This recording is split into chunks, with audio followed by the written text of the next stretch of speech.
At my own dinner table, food I had cooked with my own hands still warm on the plates.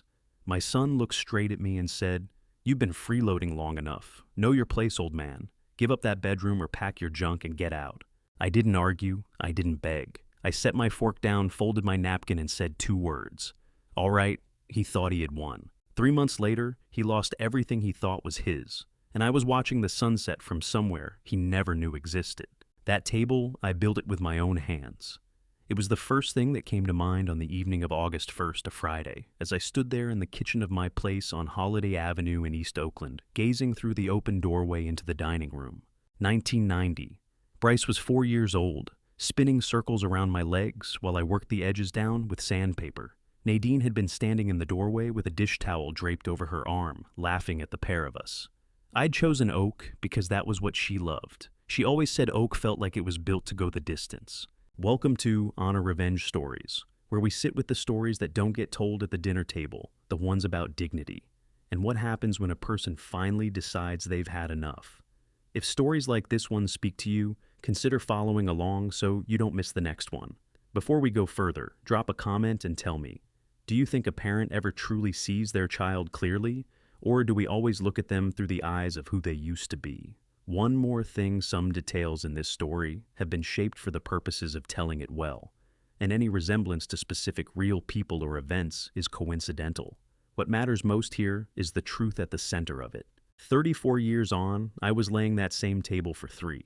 My name is Clifford Pruitt, 68 years old, retired plumber, widower. I have lived inside this house for 31 years, raised one son within these walls, put a wife in the ground 5 years ago, and kept everything running through all of it with nothing but my own 2 hands. Not a grand life by anyone's measure, but every inch of it was mine, every square foot every year. I had spent most of that Friday afternoon making beef stew with onions and potatoes the way Nadine used to do it on cold nights, though August in Oakland is never truly cold. I had made biscuits from scratch because Bryce mentioned once, years back, that he missed them. I had ironed the cloth napkins, the ones with the small green stripe, because Celeste was coming, and I wanted the evening to feel like something worth having. Celeste Drayton had been in Bryce's life for 11 months. She was 30 years old, raised in Piedmont, and she had a way of moving her eyes around a room that put me in mind of a property inspector hunting for defects. Every visit, that gaze swept across the walls, the furniture, the kitchen tiles, and found nothing worth warming to. Bryce had told me her father, Harlan Drayton, owned a chain of high-end restaurants across Southern California.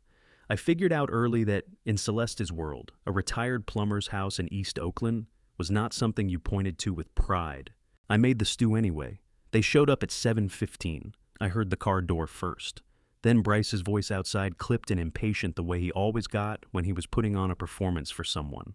He was 34 years old, my son working in entry-level real estate sales, though we talked about it as though he were closing deals on Grand Avenue every afternoon. He walked in without knocking, same as he had done since his teenage years, and Celeste trailed in after him, wearing a white blouse that probably cost more than my electric bill. "Something smells good," Bryce said, his eyes already on his phone. "Beef stew," I said. "Should be ready in about 10 minutes. Celeste drifted through the living room at her own pace, and I watched her stop near the bookshelf, tilt her head at the framed photographs, then move on toward the kitchen without a word. She didn't offer to help. She pulled out a chair and settled in, setting her purse down carefully on the seat beside her, as though she were holding it for someone of greater importance. Dinner got underway quietly enough. I brought the food to the table, poured the drinks, and took my seat across from my son. Loretta, Bryce's younger sister, had stopped by earlier in the week, and I'd mentioned she might join us for dinner, but she'd texted at 6 to say she was picking up a shift at the hospital, so it was just the 3 of us. Bryce ate without looking up much. Celeste took small, measured bites and asked nothing about the food. I made 2 attempts at conversation, once about the neighborhood, once about a volunteer project I'd taken on, helping repair homes for elderly residents in Fruitvale. Bryce answered in single words. Celeste answered with a smile that stopped well short of her eyes. It was during the second helping, when I got up to bring the biscuits from the counter, that Bryce set his fork down, with a sound just a little harder than it needed to be. "Dad," he said, "we need to talk about the sleeping situation." I put the biscuits on the table and sat back down. "What about it?" "Celeste needs a proper room." He said it the way you'd state the weather. "The guest room's too small. She needs space, closet space, a real bathroom. She needs the master bedroom. I looked at my son. Then I looked at Celeste, who was studying her plate with an expression of rehearsed patience, as though she already knew her lines and was simply waiting for her entrance. "That's my room," I said. "Dad, come on." Bryce's voice carried a thin coat of irritation over something harder beneath it. "You've got the whole house. You don't need the biggest room to yourself." "I've slept in that room for 30 years, I said. "Nadine and I chose that room the day we moved in." Something shifted behind Bryce's face. That thin coat peeled away. "You've been freeloading under my roof long enough," he said, his voice stripped now of any pretense of reason. "Know your place, old man. Move your stuff down to the storage room and stay out of the way, or pack your junk and get out. I am not letting you embarrass me in front of her family. You understand me?" The room went very still. In that stillness, I became aware of several things at once.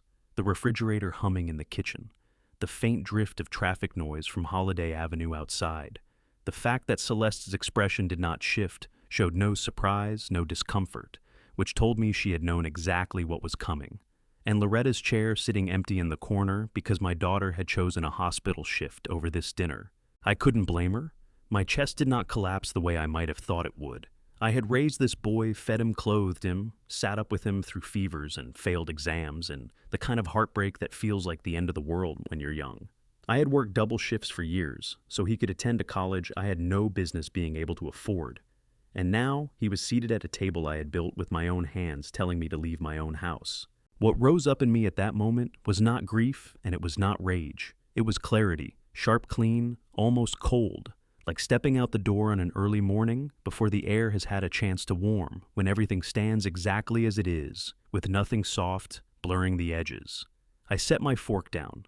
I lifted my napkin, folded it once, then once again, and laid it beside my plate. I pushed back from the table. "All right, Bryce," I said, and my voice came out steadier than I had any right to expect. "If that's how it is." I stood and walked toward the hallway. My hand found the wooden banister at the foot of the stairs, the same banister I had replaced twice over the years, because wood wears down when a family lives long enough inside a house. I did not look back at the table. I did not say another word, but as I climbed the stairs, something had already begun to move at the back of my mind, quiet and deliberate the way water works until it finds its own level. I only needed to give it room. The storage room smelled of motor oil and old cardboard. I hadn't been inside it in nearly 2 years, not since I'd moved the last of Nadine's gardening tools to the shelf in the back and told myself I'd deal with them eventually. Eventually had never arrived. Now I was standing in the middle of that room with a pillow tucked under one arm and a folded blanket under the other, looking at the narrow cot I'd set up long ago for the occasional guest who needed somewhere to sleep. This was my house, and I was bedding down in the storage room. I set the pillow down. I sat on the edge of the cot, and the frame let out a creak beneath my weight, a thin metallic complaint that said exactly what I was too worn out to say myself. The single overhead bulb threw yellow light across the concrete floor. Through the wall came the muffled sounds of Bryce and Celeste moving around upstairs, their voices low and easy, the sound of people making themselves at home in a space that belonged to someone else. I did not cry. I want to be clear about that. There was a season in the months after Nadine passed when tears came on, without warning, in grocery stores and parking lots, once in the cab of my truck outside a hardware store on a Tuesday morning.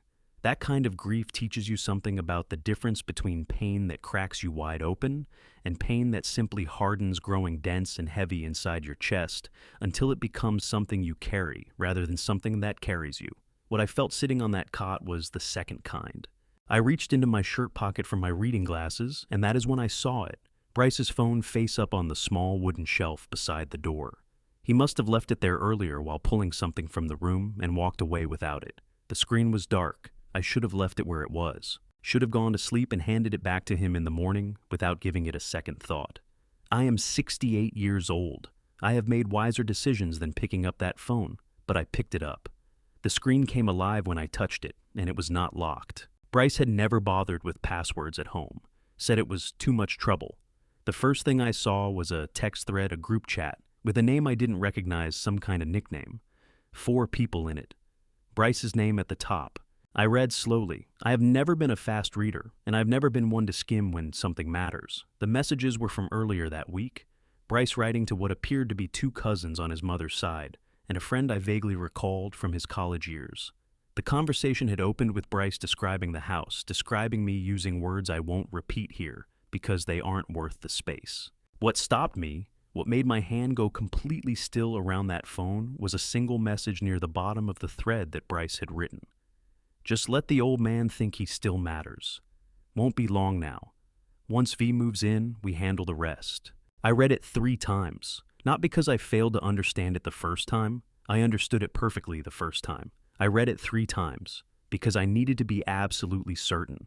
I wasn't misreading, wasn't layering in meaning that wasn't there, wasn't falling into the trap of a father who expects the worst from his child and finds it regardless. It was there. I placed the phone back on the shelf face down. I sat with both hands resting on my knees and stared at the concrete floor for a long while. The yellow bulb hummed overhead.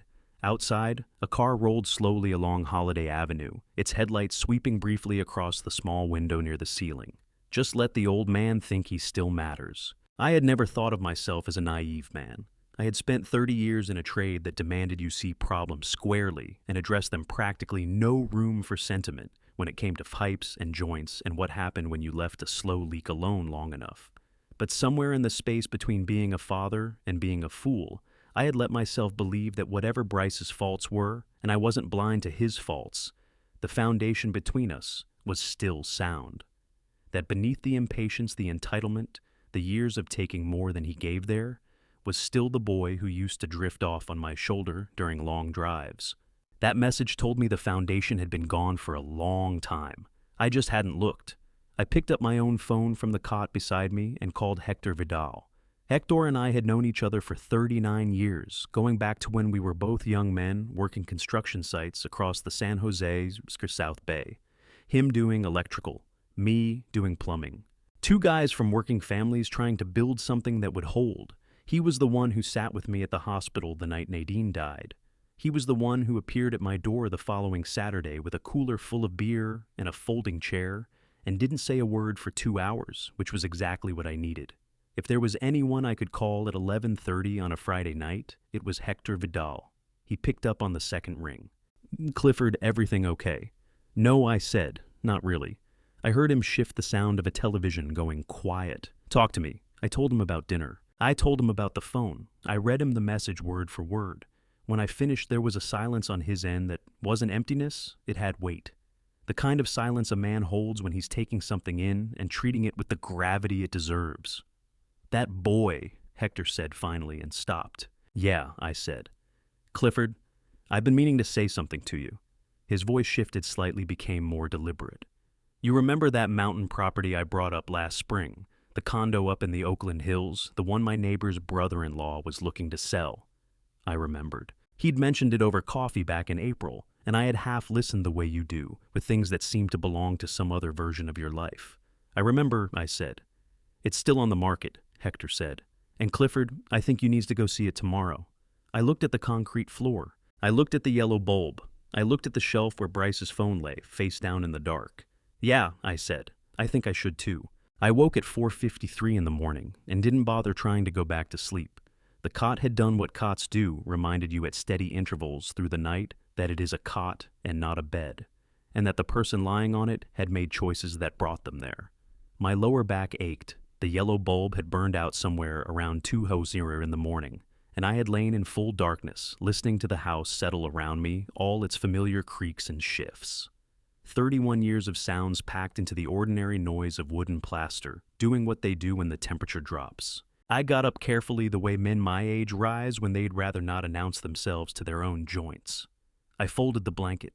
I set the pillow on top. Then I walked to the kitchen in my socks, moving quietly through the hallway, past the stairs, past the framed photos on the wall that I had long since stopped truly seeing, the way you stop seeing things that have always been there. I made coffee, as just for me. Standing at the counter while it brewed, I looked out the kitchen window at the backyard. The sky was still dark, that particular darkness that settles just before the city begins lighting itself back up, when Oakland holds its breath for a few minutes between what was and what is coming. Nadine had planted a fig tree out there in 2002. It was still producing more fruit than one man could ever get through, and every summer since she passed, I had been leaving bags of them on the neighbors' porches. I poured my coffee. I sat down at the kitchen table and opened the banking app on my phone, the supplemental card. That was the bank's term for it when I had added it to my account 8 years ago, back when Bryce was between jobs and needed something to carry him through. A temporary measure. That was how I had put it to myself at the time. Temporary. The card had been running for 8 years, tied to my checking account. In that time, I had gone through the monthly statements with a particular mix of guilt and resignation that fathers learn when they know they're propping something up, but can't make themselves stop. $310,000. That was what the savings account showed when I switched screens money I had built carefully over 20 years of freelance consulting. After leaving the plumbing company, doing financial estimates and cost projections for small contractors across the county. I had never told Bryce about that account. Not because I was hiding it, but because it had never come up, and because somewhere in the back of my mind, I think I always knew that if Bryce found out it would become a conversation I wasn't prepared to have. I switched back to the account management screen and pulled up the supplemental card. I pressed cancel. The app asked me to confirm. I confirmed. A message appeared: supplemental card ending in 4471 has been deactivated. The card holder will be notified. I set the phone face down on the table and drank my coffee. Bryce came downstairs at 8:45. I heard him before I saw him, the heavy tread of someone who had slept soundly in a comfortable bed. The particular ease of a man who woke up that morning, believing everything was going according to plan. He walked into the kitchen in a navy t-shirt and sweatpants, hair pressed sideways from the pillow, and looked at me sitting at the table the way you look at a piece of furniture that has ended up somewhere inconvenient. "Is there any coffee left?" he asked. "In the pot," I said. He poured himself a cup, leaned back against the counter, and worked through his phone with his thumb. After a moment, without looking up, he said, "Celeste wants breakfast? There's nothing in the fridge. Can you run to the store?" I looked at him. "No," I said. He looked up then. "What?" "No," I said. "I'm going out this morning." Bryce's expression moved from mild irritation to something with more edge to it. "Dad, it's like a 15-minute drive. She just wants eggs and some fruit. Maybe some of those pastries from the place on Broadway." "Then she can go get them," I said. "Or you can." He stood there staring at me for a moment, mouth slightly open, wearing the look of a man who had walked into a door he was certain wasn't there. He shoved off the counter, snatched his keys from the hook, and said, "Fine, I'll go myself." I drained the last of my coffee, rinsed the mug, stood it in the rack, changed into clean clothes in the storage room, and stepped outside just as Hector's truck rolled up at 8:55. I was nearly at the door when I heard it. Bryce out in the driveway, his voice carrying clean through the walls. "What do you mean it's declined?" Silence. "Run it again." A longer silence this time. Then his voice came back, stripped of everything that had been in it the night before. "That's not possible. Run it one more time." I pulled open the front door. He was standing next to his car phone, jammed against his ear, wearing the face of a man who has just felt solid ground turn soft beneath him. Our eyes met. "Have a good morning, Bryce," I said. I walked past him, climbed into Hector's truck, and pulled the door shut behind me.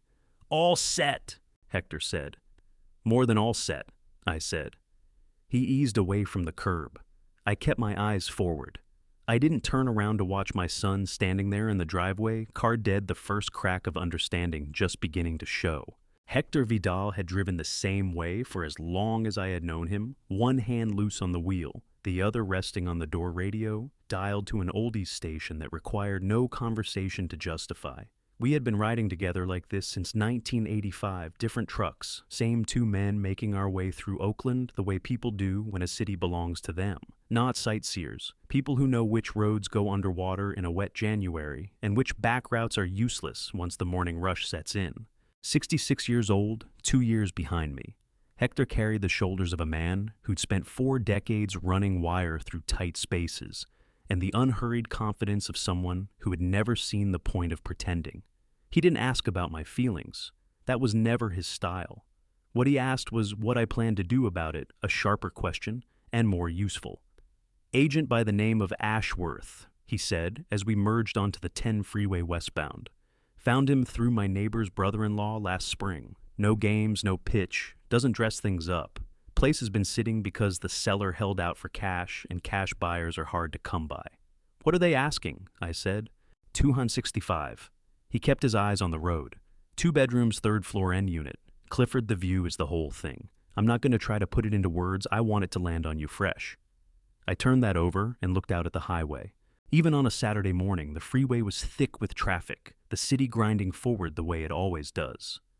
I watched Oakland shift around us as we moved west, the crowded commercial corridors of East Oakland, giving way to Emeryville, then climbing north into the hills, where the houses grew scarcer, and the tree line started to mean more than the storefronts Oakland Hills.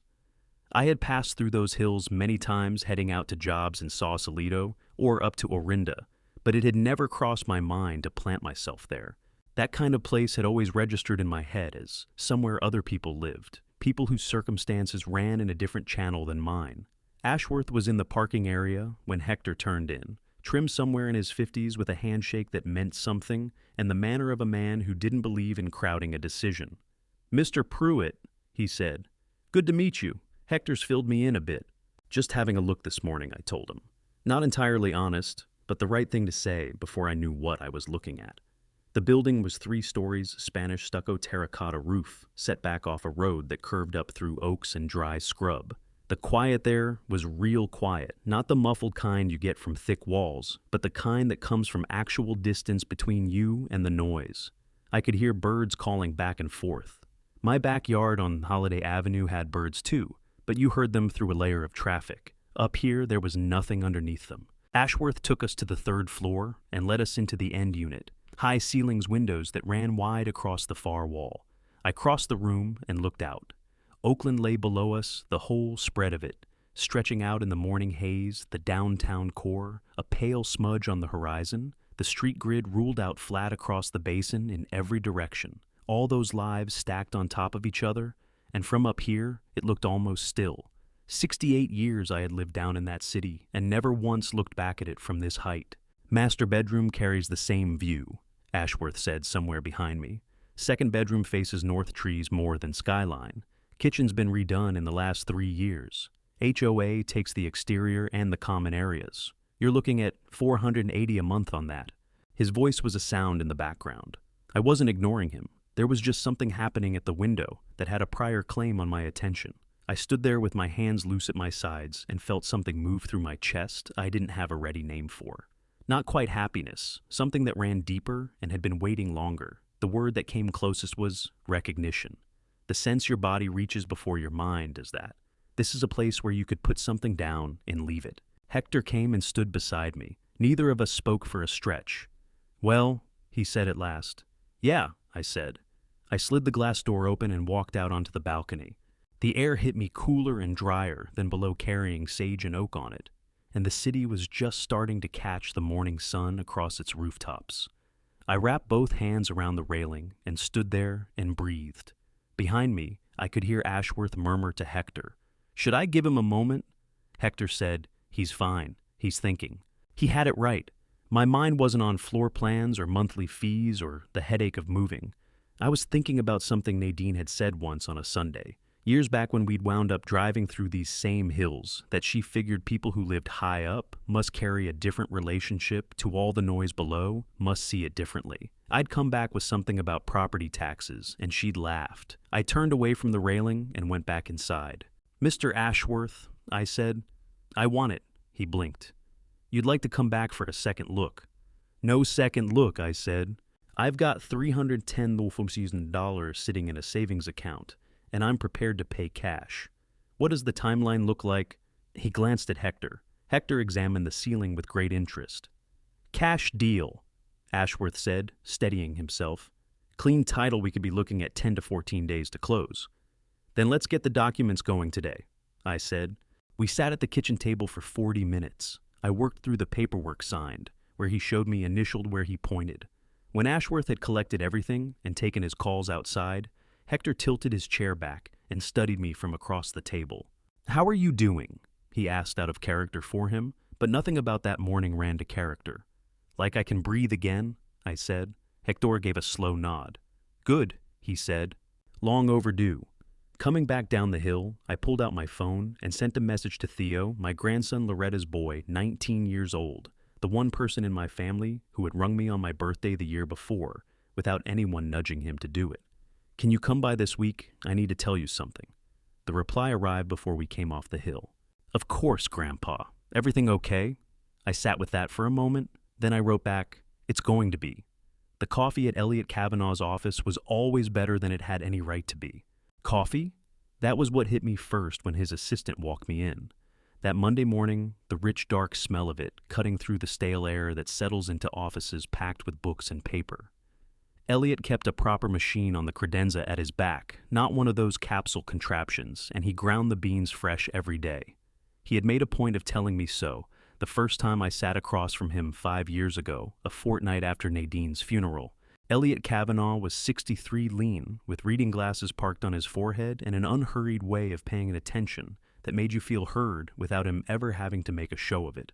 We had crossed paths at St. Benedict's in the Laurel District, a church I had been drifting in and out of for 30 years, where Nadine and I had exchanged vows and where we had later said goodbye to her. Elliot had started attending after losing his own wife in 2017. We found ourselves at the same post-service coffee hour one Sunday, two widowers who both preferred solving problems to examining feelings, and the comfort of that was immediate. He was the one who had settled Nadine's estate. He'd done the work with care and patience and billed me less than the job warranted. When I raised it, he told me he'd take thorough work for someone he regarded over top dollar from someone he didn't. That was the kind of man Elliot Kavanaugh was, and I had trusted him ever since the way you trust someone whose character you've observed when it was tested. "Sit down, Clifford," he said as I walked in hand, already moving toward the coffee pot. "You sounded like this was serious." "It is serious," I said. I took the chair across from his desk and wrapped my hands around the mug he slid toward me. Then I laid it all out. The dinner on Friday. What Bryce had said at my table, the messages I had read on his phone in the storage room, the supplemental card I had canceled that morning before he came downstairs. The condo in the Oakland Hills, the 31 years in the house on Holiday Avenue, the $310,000 sitting in savings that Bryce knew nothing about, the fact that Nadine and I had bought the house 8 months before we were married, and that the deed had carried my name and my name only from the day we closed. Elliot sat with all of it and didn't interrupt once. He picked up his pen twice and made a mark or two on the spiral notepad in front of him. Nothing elaborate, just enough to keep himself anchored. When I ran out of things to say, he set the pen down and looked at me steadily. "Does Bryce know about any of this?" he asked. "The savings account, the condo, anything?" "Not a word," I said. "And I'd like it to stay that way until every piece is in place." Elliot gave a measured nod and turned to the house. "At the deed, you're sure? Original documents are in a fireproof box in the storage room," I said. "Purchased August 1987. Nadine and I married April 1988. Her name was never on it. We talked about adding it once. She said it made no difference that it was our home, no matter what a piece of paper said." She wasn't wrong about the home, Elliot said. But she was also right about what the paper means when it counts. Under California law, property you hold before marriage is yours separately. Bryce has no legal footing to challenge a sale. He doesn't get a say, he doesn't sign anything, he doesn't even need to know until after it's done. Something in my chest that had been wound tight for days went a little slack when he said that not a flood of relief, nothing like that, more the small release you feel when a question that's been pressing on, you finally gets a plain answer. "I want to put it on the market," I said. "Fair market value, whatever that brings." "I can point you to someone solid," Elliot said. "Knows the East Oakland market doesn't play games. Current comps in that range are running somewhere between 400 and 450. He let that settle for a beat. "Now there's the other thing." "The will," I said. He confirmed it with a nod and drew a folder from the desk, something he had clearly assembled after I called that morning. He summarized where things stood. "My current will split the estate evenly between Bryce and Loretta. Did I want that changed?" "I want it changed," I said. "Theo gets the largest share, 60. Loretta gets 30. Bryce gets 10, but only on the condition that he doesn't challenge it." Elliot glanced up. "A no contest clause." "That's what I want," I said. "Tell me exactly how it functions." Elliot shifted forward in his seat the way he did when precision mattered. "California recognizes no contest provisions," he said. "What that means in practice is that any beneficiary who takes the will to court and loses their challenge also loses whatever they were originally given. If Bryce contests and the court doesn't side with him, his 10% doesn't move to anyone else. It simply ceases to exist." "Good," I said. "That's a strong reason not to make the attempt." Any attorney worth hiring would say the same thing Elliot told me. No contest clauses aren't a guarantee, but they hold in the great majority of situations, especially when the person drafting the will is demonstrably sound in mind and the execution is clean. I am demonstrably sound in mind, I said. He came close to smiling at that. That squares with my own assessment, he said. We worked through the paperwork for the next 40 minutes. He walked me through every section before I put pen to it, explaining what each piece actually meant, rather than steering me past the complicated parts. The listing authorization for the deed transfer, the preliminary revision to the will, and the powers of attorney update revoking the document Bryce had apparently been holding since the year after Nadine died. That one stopped me for a second. The old POA, I said. Bryce's? Canceled as of this morning, Elliot said. He'll get written notice in the mail within 3 business days. Between now and then, I'd go directly to your bank and your insurer and put them on notice about any transactions that went through under that authorization. I thought of what Hector had started to tell me on Saturday, the piece about the life insurance that we hadn't gotten all the way through yet. Elliot's words settled into me like something heavy dropped into still water. I'll take care of it today, I said. When I got up to go, Elliot came around the desk and walked me to the door. He didn't always do that. He paused at the threshold with the look of a man who means what he says and doesn't reach for extra words. Clifford, he said, you're doing the right thing. I know, I said. The phone buzzed as I stepped toward the elevator. Hector. 4 words that landed like ice water on a hot morning. Clifford, call me now. I had his name pressed before the elevator doors even finished opening. My thumb moved faster than the calm I had been projecting all morning would have suggested. In 39 years, Hector Vidal had sent me that brand of message exactly twice, and on both occasions it had been about something real. He wasn't a man who reached for urgency when things were fine. He answered on the first ring half of it. Where are you? Elevator. Elliot's building. What is it? You need to be sitting down. Hector, all right? I heard a breath leave him. You know Hector Fuentes' brother-in-law is at Pacific Life, the insurance company, your insurance company, Clifford. He couldn't say much privacy, but he said enough that I'm telling you. Get them on the phone today, right now, before you do one other thing. The elevator opened into the lobby. I crossed to a chair near the wall by the entrance and sat down. The kind of chair that appears in building lobbies because sometimes a person simply needs to stop and cannot walk another step. Tell me, I said. 8 months ago, Hector said, a power of attorney document was used to file a beneficiary change on your life insurance policy. Theo was the primary beneficiary. After the change, it was Bryce. The lobby hummed quietly around me. A woman in a gray suit went by with her coffee. A man held the door for someone behind him. The world was carrying on as if nothing had shifted. I sat there with my pulse knocking hard behind my ribs louder than felt reasonable for a chair in an office lobby.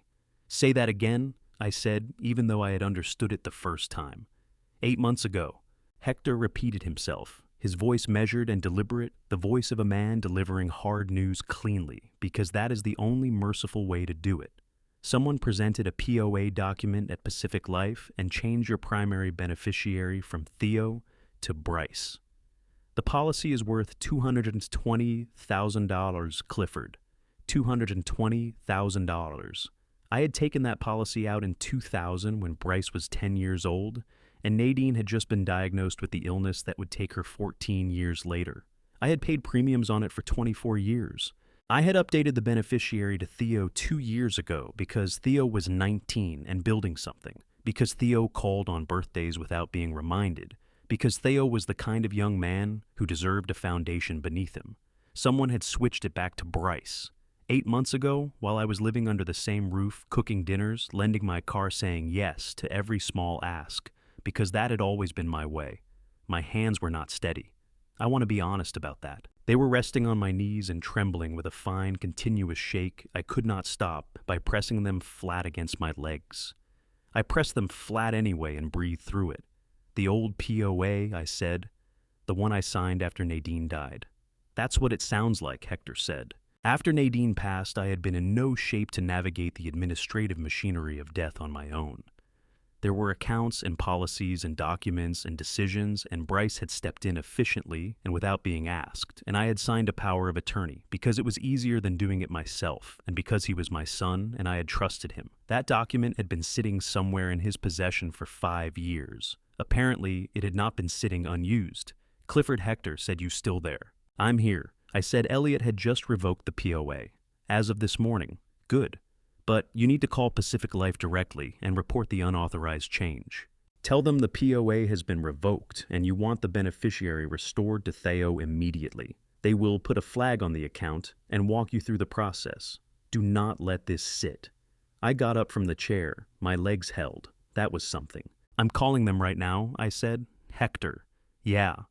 Did he know what he was doing when he changed it?" Hector went quiet for a moment, and in that silence I heard everything he was leaving unspoken. All the careful weighing of a man who had watched me raise Bryce from a distance for 30 years and had formed his own views about what he had seen. "Clifford," he said finally, "a man doesn't file paperwork with an insurance company by accident." I ended the call and sat back down. Not because my legs had buckled, but because I needed 60 seconds to let what Hector had just said settle into its proper place inside me. I had spent the last 3 days recalibrating my understanding of my son, moving it in increments from what I had believed to what the evidence was showing me. The group chat message had been one thing. A man saying cruel things privately was painful, but not entirely surprising. People said things they did not fully mean, especially under pressure, especially when they were performing for an audience. But you did not file paperwork with an insurance company by accident. You did not present a legal document and sign your name and walk away and forget about it. That required intent. That required looking at a policy worth $220,000 and deciding deliberately to move it. I thought about Theo, 19 years old, working part-time studying business at Cal State East Bay. East Bay. I thought about the conversation I had with him 3 years ago, when he told me he wanted to open his own shop someday. Something with his hands, maybe auto restoration, and how his eyes had lit up the way young eyes do when they are talking about something they actually want, rather than something they think they are supposed to want. I picked up my phone and called Pacific Life. The representative who answered was professional and unhurried. I explained the situation clearly, giving her my policy number, my date of birth, my mother's maiden name. I told her I had reason to believe a beneficiary change had been made without my direct authorization, and that I was requesting an immediate review. She asked me to hold. The hold music was something instrumental and forgettable. I sat in that lobby chair and looked at the marble floor and waited. She came back after 4 minutes. "Mr. Pruitt, I can confirm that a beneficiary change was processed on December 9th of last year under a power of attorney authorization. We are noting your dispute as of today's date. I'll transfer you to our policy services team to begin the restoration process. This will require your signature on a notarized correction form, which we can send electronically. Send it to my email," I said. "I want it today." "Absolutely," she said. "Is there anything else I can help you with?" I looked out through the glass lobby doors at the street outside, at the ordinary Tuesday afternoon, moving past without any awareness of what was happening in here, in this chair, in this body that had worked hard for 68 years, and was only now beginning to understand what it had been working for. "No," I said. "That's everything." I forwarded the insurance company's email to Elliot the moment it arrived with a single line. "Add this to the file." Then I sat for another moment, looking at nothing in particular, and let the anger move through me, the way weather moves, not fighting it, just letting it pass, until what remained underneath was something harder and more useful. Then I stood up, walked out into the afternoon, and drove home. I saw it from half a block away. I had been out since 7 in the morning, driving to the UPS store on Slauson to ship a certified copy of the insurance correction form to Pacific Life's processing center in Omaha, because the representative had told me electronic submission was sufficient. But Elliot had said, send a physical copy too. And when Elliot said something like that, you did it. I was turning back onto Holiday Avenue at 9:45, already thinking about the coffee I was going to make when I got inside when I saw the tables. 2 folding tables set up on the front lawn, boxes arranged along the driveway. Clothing on a rack I recognized as the portable garment rack Nadine had used for her sewing projects, the one that had been sitting in the back of the storage room for 4 years. A hand-lettered sign taped to the mailbox that said, "Yard Sale," and underneath it in smaller letters, "Everything Must Go." I pulled the truck to the curb and sat there for a moment with the engine running. On the near table I could see tools. My tools, the set of pipe wrenches I had carried in my work truck for 22 years. The ones with the orange handles that Nadine had given me one Christmas as a joke gift. Because she said I talked about pipe wrenches the way other men talked about golf clubs. A level, 2 sets of channel lock pliers, a voltage tester that Hector had given me when I retired, engraved on the handle with the words, "Last Job," which was Hector's idea of a retirement card. Celeste was standing near the far table in a white linen top and sunglasses, speaking to a woman I did not recognize, who was holding up one of Nadine's ceramic mixing bowls and turning it over in her hands. I turned off the engine. I walked toward the table slowly, not because I was trying to stay calm, but because my legs had gone strange underneath me. That particular heaviness that arrives when your body understands something before your mind has finished processing it. I passed the pipe wrenches without touching them. I passed the level and the voltage tester. I moved along the near table looking at object after object, each one carrying some specific weight of memory, until I reached the end of the table and stopped.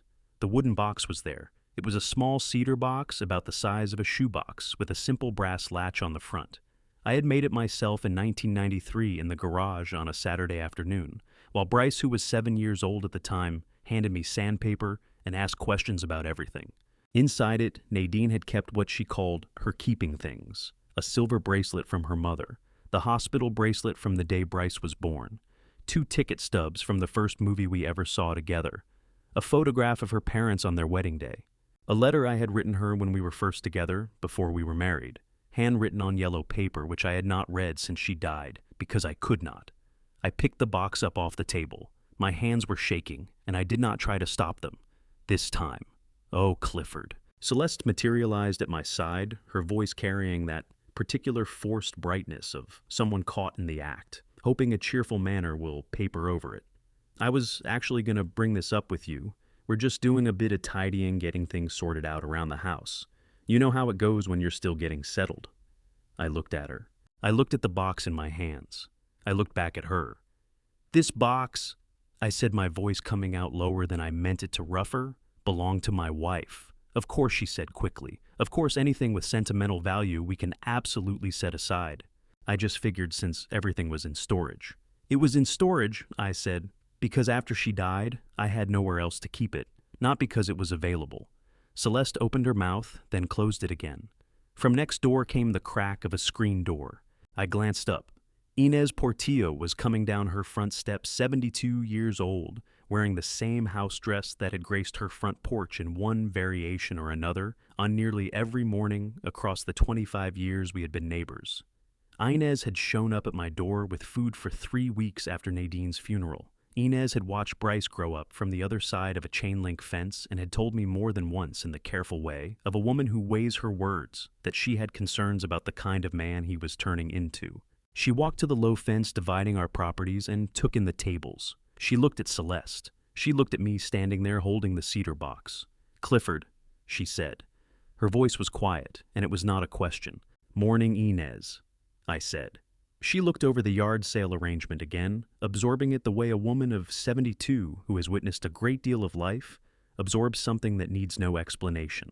Her jaw went tight. She gave one slow shake of her head, small, precise, the kind of movement that carries a whole verdict inside it. "You need anything?" she said. "You come over?" "I know," I said. "Thank you." I turned toward the house, the cedar box pressed against my chest with both arms. "The way you carry something that cannot be replaced." Celeste called after me something about the other items still on the table, something about not having realized something about being reasonable. I did not turn around. I walked through the front door, through the living room, down the hall to the storage room, and set the box back on the shelf where it belonged. I stood there with my hand resting on top of it for a long time. Then I pulled out my phone and sent a message to Theo. "Bring your truck on Saturday. I have things to move." His reply came back in under a minute, the way his replies always came with the immediacy of someone who understood that when I asked for something, it was not a casual request. "I'll be there at 8, Grandpa. Whatever you need." I slid the phone into my pocket. I looked at the cedar box on the shelf. I thought about Nadine laughing in the kitchen doorway, with a dish towel in her hands, watching me sand down the edges of a table I was building for the two of us. "Whatever you need." For the first time in a long while, I was beginning to understand what those words actually meant when they were aimed at me. She knocked at 2:15 in the afternoon, not the sharp, impatient knock Bryce used when he wanted something, the kind that landed on a door like a small demand. This was something else. 3 gentle taps, evenly spaced, the kind of knock that has been rehearsed until it sounds natural. I was sitting on the edge of the cot in the storage room, with the cedar box across my lap, not opening it, just resting my hands on the lid. The way you rest your hands on something you are still grateful exists. I set the box on the shelf and opened the door. Celeste stood in the hallway in a different outfit from the morning, a pale blue dress hair down a small purse over one shoulder. She was wearing the smile I had seen her deploy at Bryce's work events, when she needed something from someone she did not particularly care for. It was a technically accomplished smile. It showed the right number of teeth and traveled almost all the way up to her eyes. "Clifford," she said warmly, as though the morning had never happened, as though she had not been standing in my front yard selling my dead wife's mixing bowls to a stranger 2 hours earlier. "I was hoping we could talk." "All right," I said. "I feel terrible about this morning," she said. "I genuinely had no idea those things meant so much to you. I should have asked first. That was wrong of me, and I'm sorry." She said it the way people say sorry, when what they mean is, "I'm sorry this is becoming a problem for me." I had heard that particular brand of apology enough times, across 68 years, to recognize exactly how it was assembled. "Thank you," I said, because acknowledging an apology costs nothing and gives nothing away. "I want to make it up to you," she said, and here her voice shifted into something softer, almost conspiratorial, the tone of someone letting you in on a pleasant secret. "There's a spa in Piedmont I've been going to for years. The Claremont Club and Spa. They have a day package massage facial that really delivers. I thought we could go together this afternoon. My treat." She let the pause sit for exactly the right amount of time. "I think it would be good for us to have some real time together, just the 2 of us before the wedding." I looked at her for a moment. I thought about the insurance policy. I thought about the group chat message on Bryce's phone. I thought about the cedar box on the shelf behind me with Nadine's bracelet inside, and the hospital bracelet and the letter I had written on spiral notepad paper when I was young. "All right," I said. "Give me 10 minutes." The drive to Piedmont took 40 minutes through afternoon traffic. Celeste, at the wheel of her silver BMW, the air conditioning dialed down to a temperature that made me feel like something being kept fresh. She talked most of the way about the wedding venue they were considering, about Chloe from her office, who had recently gotten engaged, about a restaurant her father had just opened in Jack London Square. I listened, said the right things at the right moments, and watched the neighborhood slide past through the passenger window. The Claremont Club and Spa was everything Piedmont understood itself to be. Marble floors, staff in matching uniforms, who spoke just above a whisper, the scent of eucalyptus, and something else beneath it, something expensive and understated, that probably had a French name. A young woman at the front desk greeted Celeste by name and handed us each a robe and slippers tucked inside a monogrammed bag. The treatments themselves, I will not pretend otherwise, were not unpleasant. A massage is a massage regardless of what surrounds it, and my lower back, which had been filing its complaints since the first night on the storage room cot, was genuinely grateful for the attention. I lay on the table in the low-lit room, with the appropriate music drifting through the air, and I thought about Elliot Kavanaugh and Ashworth the real estate agent, and the paperwork moving through its various stages without Bryce's knowledge. And I felt something that was almost like peace. Afterwards, Celeste and I sat in the relaxation lounge in our robes, 2 glasses of cucumber water on the table between us. She was talking about the facial, about a particular product the esthetician had used, and I was listening with whatever portion of my attention could be spared when she reached across the table and picked up the small leather folder a staff member had quietly set there. She opened it, she looked at it. Then she slid it across the table toward me with one finger, the way you pass something to someone when you want the gesture to look offhand. The total was 840s. "They really outdid themselves today," Celeste said pleasantly, her gaze drifting toward the window. I picked up the folder. I looked at the total. I set the folder back down on the table and folded my hands on top of my robe. "Celeste," I said. She was still looking toward the window. "You said this was your treat." She turned back with an expression of mild surprise, as though the specific words she had used had momentarily slipped her mind. "Well, I meant you know that I arranged it. I thought since it's your home and everything that you might want to. No, I said. The words settled into the room and stayed there. From the corner of my eye, I could see the young woman at the reception desk lift her gaze from her computer. A staff member near the door went very still. I'm not paying for this, I said, at a volume that was perfectly conversational and carried clearly to everyone within 15 feet. What's coming next changed everything Clifford thought he understood about who was living under his roof. Before we get there, I want to ask you something. If you discovered that someone close to you had been quietly working against you, would you confront them the moment you knew? Or would you wait until the picture was complete? You said this was on you. If you want to pay it, I'll be out on the sidewalk. If that's not happening, I'd call Bryce.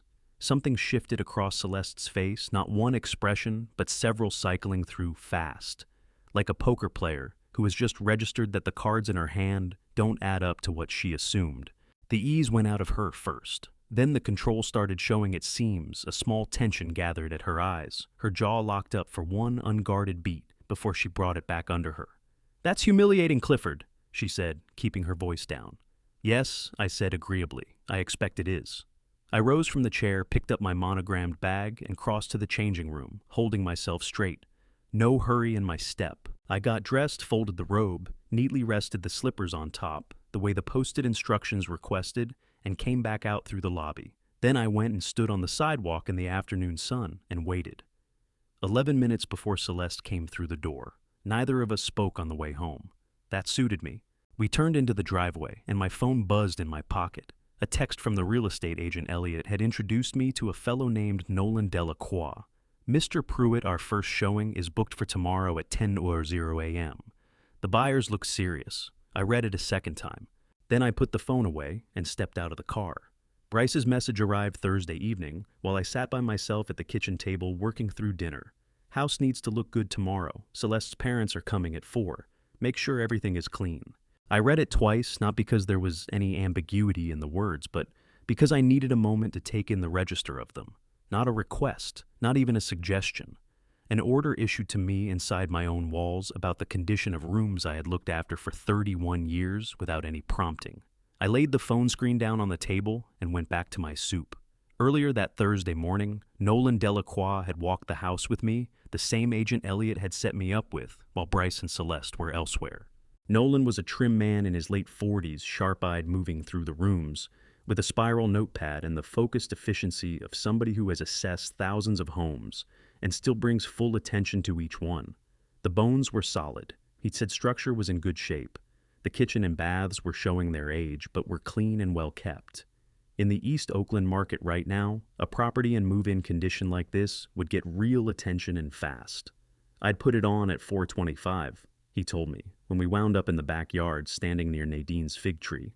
You could see 450 if the right buyers show up motivated. Put it on, I said. By Thursday afternoon, the listing was live. Nolan texted me the link, and I sat with my phone and scrolled through the photos. My own house rooms I had rolled paint on and stripped back and repainted across 3 full decades. The kitchen where Nadine once stood at the stove on Sunday mornings, showing Bryce how to flip pancakes. The yard out back where I had hammered together a sandbox for him in 1993, the same spot that turned into a garden bed once he had no more use for sand. Seeing those photographs was strange. The house looked like a place someone else had made their life in. I suppose by then that was close enough to the truth. Friday 4th, 0. I was out back with a glass of iced tea when I caught the sound of cars pulling up in front. I sat with it for a few minutes, the voices carrying from the door, that particular performance people put on when they're trying to land well with someone whose opinion matters to them. Then I got up, came in through the back, rinsed my glass, dried my hands, and went to the living room. Harlan Drayton was nothing like the figure I had constructed in my head. All those months of listening to Bryce and Celeste talk the Piedmont dinner circuit family, money going back a generation. A man who carried his wealth like a scent, a signal of how he ranked himself. What I actually found standing in my living room was a man in his early 60s, wide across the shoulders, jaw set, firm tan, that came from being outside, rather than a lamp sport coat over a plain shirt with no tie, and eyes that moved around the room with a directness that assessed without dismissing. His wife Vivienne stood beside him in a cream blouse composed, and when she shook my hand, she said warmly that she had admired the fig tree on her way through the yard. Bryce was near the center of the room, with some color in his face, running his mouth slightly too fast. The tell he'd had since boyhood whenever nerves were in charge, and he was working to hide it. He had put himself together carefully. Fresh shirt hair, set the polished face he showed to rooms where he needed to make an impression. I greeted Harlan and Vivian. I took Harlan's hand. His grip was the grip of a man shaped by decades of deals and negotiations, one who had long since understood that the way a man shakes hands is a kind of statement. Then Bryce said the thing. He said it the way a person says something they have turned over in their head so many times it has stopped feeling like something that requires caution. He glanced my way, then back to Harlan, and offered a small, relaxed smile, the smile of a man communicating to his future father-in-law that he runs a particular kind of home. "Don't mind him," Bryce said. "He's the handyman. He helps out around the place." The room didn't go silent exactly. It went still. The particular stillness that settles when words have landed that no one can take back, and everyone is quietly absorbing what they mean. Harlan Drayton's eyes came to me. Vivian Drayton's eyes went to Bryce. Celeste found something on the floor to look at. I looked at my son. I kept my mouth shut. I want to be clear about that. I wasn't holding back a reply. I simply had nothing to say, because what moved through me in that instant wasn't fury, wasn't heat. It was something far cooler and more final. A door closing on a question I had been carrying for days.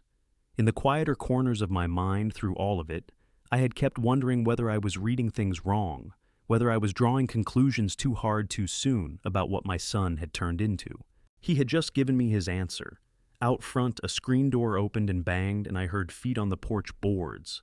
Then Inez Portillo stepped into the open doorway. She carried herself the way a woman carries herself when she has stood watch over a neighborhood for 50 years and knows when a moment calls for her to be present. She took in Harlan Drayton. She took in Bryce. Then she looked at me. "That man," she said, and there was no hesitation and no softening in it, just the plain words of someone who knows exactly what she came to say. "Raised that boy alone for 30 years, built this house with his own 2 hands, fixed half the pipes on this street when people couldn't pay. Don't you let anybody in this room tell you different."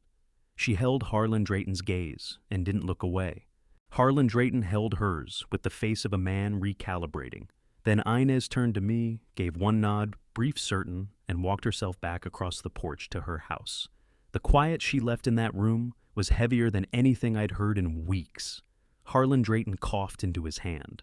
When he looked at Bryce again, the warmth was gone from it entirely. "Is that true?" he said. "Your father built this house." Bryce's mouth came open. That was all it did. "Renovated it," I said in an ordinary tone because accuracy seemed worth the effort. The original frame was already standing. I ran the plumbing, handled most of the electrical, alongside a friend did the kitchen in '03. Harlan held his gaze on Bryce a moment longer. Then he looked over at me. "That's real work," he said, and said it quietly. That evening after the Draytons had gone, and Bryce and Celeste had gone upstairs together, carrying that pressurized, coiled spring quality of 2 people, with a great deal stored up that they were saving for a private room, my phone rang. Theo's name on the screen. "Grandpa," he said, and there was a careful note in his voice, the note young people get when something they've heard has unsettled them. "Dad called me tonight. He was asking about your savings, how much you keep in the account, whether I had any idea. Watch yourself."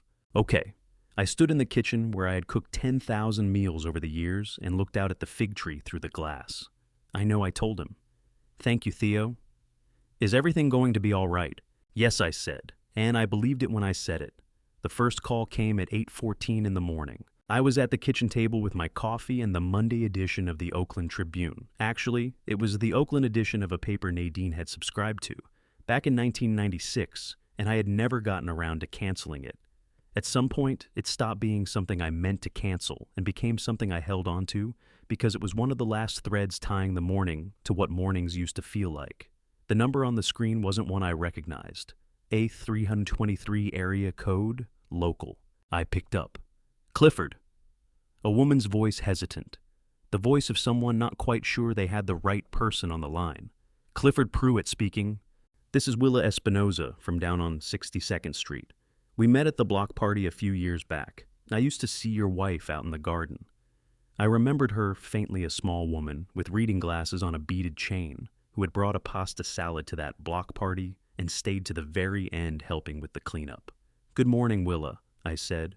"I'm calling because I came across something online this morning and wasn't sure whether you knew about it." She paused, and in that pause I could hear her sorting through her words the way people do when they're carrying news they'd rather not be delivering. "There's a fundraising page. It has your name on it, and your picture." I set my coffee cup down. "What kind of page?" I asked, though something low in my gut had already started to answer that question. "It says you lost your pension," Willa said. "It says you're elderly and struggling, and that you might lose your home. It's asking people to donate. Clifford, it's already got close to $2,000 on it. I almost gave money myself before I thought maybe I should call you first." I thanked her. I ended the call. I sat at the kitchen table for about 4 seconds before Inez came through the back door without knocking, which she had done for 25 years, and which I had never once minded holding her phone out in front of her screen facing me. "Tell me you already know about this," she said. I took the phone from her hand. The page was titled, "Help Clifford Elderly Father Loses Pension Facing Homelessness." There was a photograph of me that I had no memory of anyone taking. Candid me walking toward my truck in the driveway in my work clothes, eyes down looking at something in my hand. I looked in that photograph like a man carrying a weight he couldn't put down, which was perhaps not entirely untrue, but that was beside the point. The description under the photograph read, "My father worked his whole life as a laborer and recently lost his pension due to company restructuring. At 68, he has no safety net and is at risk of losing the family home. Any amount helps. Please share." I read it twice. Then I read it a third time slowly, the way you read something, when you're trying to understand not just what it says, but what it took from the person who wrote it. It took sitting down at a keyboard and typing those words deliberately. It took selecting a photograph and uploading it. It took settling on a title, clicking publish, and then watching the donations arrive. $2,000 in what looked like 4 days based on the timestamp at the top of the page. "Clifford," Inez said. She was standing at the kitchen counter with her arms folded and her jaw set in the same way it had been set 2 days earlier in the living room, the day Bryce called me the handyman. Same expression, the one that meant she had already reached her conclusion and was waiting to see if I had reached mine. "I know," I said. "That boy took money from strangers by lying about you." "I know Inez." "People who know you, people who would have called me or called the church, they might have given to that page thinking they were helping you. And instead they were." "I know," I said again, quieter. "I know exactly what it is." I handed her phone back and picked up my own. I opened the GoFundMe website and found the page in under a minute by searching my own name, which was a strange thing searching for yourself, and finding a version of yourself someone else had constructed. I went to the report function and selected the category for fraudulent fundraising. The form asked me to describe the issue. I typed, "This campaign uses my name photograph and false information without my knowledge or consent. I am the person depicted. I did not authorize this campaign, and I am not in the financial situation described. Please remove immediately." I submitted the report. I took screenshots of the page itself, the donation total, the timestamp, the description, the photograph. I sent all of them to Elliot Kavanaugh with a message. "New item for the file. GoFundMe in my name. Fraudulent already reported. Screenshots attached." Elliot responded in under 3 minutes. "Got it. Preserving for record. Do not contact Bryce about this directly." I hadn't planned to. Inez had poured herself a cup of coffee from my pot also without asking, and was sitting across from me with the look of a woman who intended to stay until she was confident I wasn't about to do something reckless. "What are you gonna do?" she asked. I thought about it for a moment. I thought about Willa Espinoza down on 62nd Street, who had nearly donated money to a page designed to take it from her. I thought about whoever else had already seen it and given people from the church, maybe people from the neighborhood, people who had known Nadine and believed they were helping her husband. "Nothing," I said. "Not yet." Inez looked at me over the rim of her cup. "Not yet," she repeated. "The page will come down," I said. "Elliot has the documentation. Everything Bryce has done in the last 2 weeks is sitting in that file. I'm not going to confront him on any of it individually, because the moment I do, he'll know how much I know, and right now he doesn't know anything." Inez was quiet for a beat. Then she said, "Nadine always said you were the most patient man she had ever met. Said it drove her crazy sometimes." Something tightened in my chest. "She wasn't wrong," I said. She also said, Inez continued setting her cup down, that when you finally made up your mind about something, nothing on this earth was going to move it. I looked out at the fig tree through the kitchen window. The morning light was coming through the leaves the way it does in August gold, in particular the kind of light that makes everything look as though it's exactly where it belongs. She wasn't wrong about that either, I said. The knock came at 10:47 at night. I know the exact time because I had just checked my phone to see whether Elliot had responded to the additional documentation I'd sent him that afternoon, a follow-up from the insurance company confirming the beneficiary restoration was being processed. He hadn't responded yet, which was fine. Elliot worked on Elliot's schedule, and that schedule had never yet failed to account for everything that needed accounting for. 3 knocks, soft, evenly spaced. I recognized them immediately as something apart from every other knock Bryce had produced in 34 years of moving in and out of this house. Bryce knocked the way he did most things, with the assumption that the door would open, because he wanted it to. This knock was asking rather than telling, and the asking itself said something to me before I had even crossed the room. I opened the door. He was standing in the hallway in a navy t-shirt and jeans, no shoes, the way he looked when he wasn't performing for anyone. His hair was uncombed, there were shadows under his eyes that hadn't been there 2 weeks ago, or maybe they had been there and I hadn't been looking closely enough. He was holding a glass of water in one hand, with the self-conscious air of a man who needed something to do with his hands. "Can I come in?" he asked. I stepped back from the door. He came in and sat on the edge of the cot, the only place to sit, and I stood near the shelf with the cedar box and looked at my son in the pale yellow light of the bare bulb. He looked smaller than he had at the dinner table 11 days ago. Not in any physical sense, something else. That particular kind of diminishment that sets in when the story a person has been telling themselves about who they are begins to develop cracks they can no longer smooth over. "Dad," he said. He was looking at the glass of water in his hand. "I owe you an apology." "All right," I said. "What I said at dinner," he went on. "The way I spoke to you, that was wrong. I know it was wrong. I've been thinking about it every day since." He paused. "Celeste's family has a lot of expectations. Her father, especially. There's been pressure on me to maintain a certain image, and I let that pressure land on you instead of carrying it myself. That wasn't right. He gave a good performance. I'll say that much. The timing was well judged. He looked at me when he needed to, using pressure as backdrop rather than as an alibi that took some craft. 11 days earlier, before I'd seen that phone screen in the storage room, before Pacific Life, before the GoFundMe page built around my face and a poverty I didn't have, those words might have loosened something in me. But I had seen those things. I'd spent 11 days studying my son, the way he conducted himself in the world, the decisions he reached when he was confident nobody was watching. So I kept my position near the shelf, hands quiet at my sides, and let him finish. "I know I've made this harder than it needed to be," he said. "I know I ask more of you than I should, but you're my dad and I can't stand it being this way between us." He lifted his eyes from the glass at last. "Whatever it takes to make this right, I'll do it." The look lingered a half-beat past where sincerity would have ended it. That's where the truth was not in the words which had been assembled with care, but in that held stare and the way his weight tipped forward just slightly in the simple fact of the hour. 10:47 at night, not morning. People with a genuine apology to offer pick a time that works for the other person. People who are after something pick the hour that leaves the other person worn down, hungry for an end to the tension, ready to give ground just to close the conversation. "Bryce," I said. "Yeah. When did the GoFundMe come down?" His face didn't break. I thought it might, but it held. What it did instead was shift a rapid practiced recalibration, the kind you only develop after getting caught before and learning to recover without flinching. "What?" "The fundraising page," I said. "My name on it, my picture, the one claiming I'd lost my pension. When did it get taken down?" 1 beat, 2. "I don't know what you're talking about," he said. I held my eyes on him. He matched it, but doing so cost him something. I could read it in the faint clench along his jaw and how carefully he was managing his gaze. "Bryce," my voice stayed level, "you're not sorry about what came out of your mouth at that table. You're not sorry about the power of attorney. You're not sorry about putting my photograph on the internet next to a story you made up about who I am." A pause. "You're sorry the card got shut off. That's the whole of it."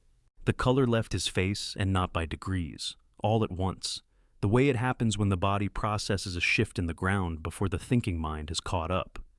Dad, I'm not angry, I said, and that was the truth, which may have been the most surprising thing about the entire night. I'm not angry at you, Bryce. What I am is something different. I'm done. He got to his feet.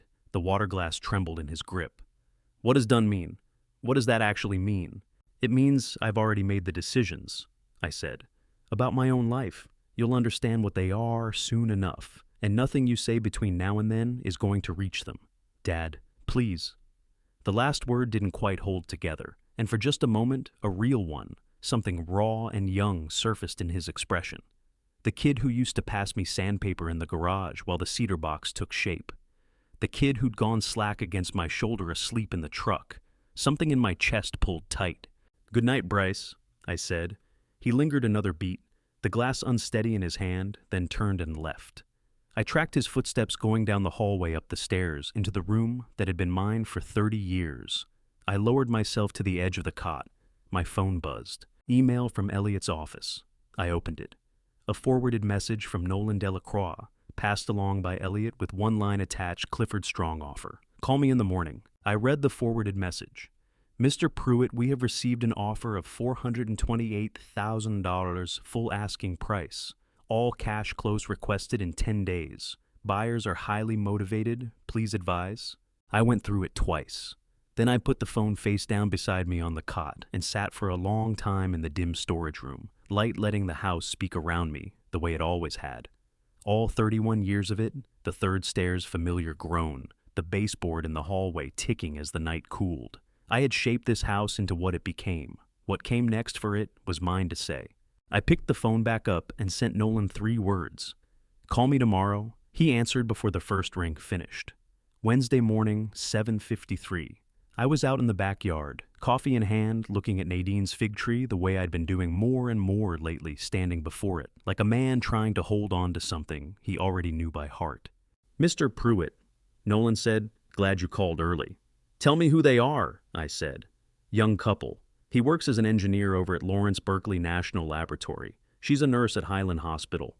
8 months of searching, they lost 2 bids to all cash buyers, so they came back swinging with cash themselves. Every bit of it. And they have a 6-month-old. He let that sit for a second. They don't want something comparable, Mr. Pruitt. They want this house. I fixed my eyes on the fig tree. Nadine had put it in the ground on a Saturday in March of 2002.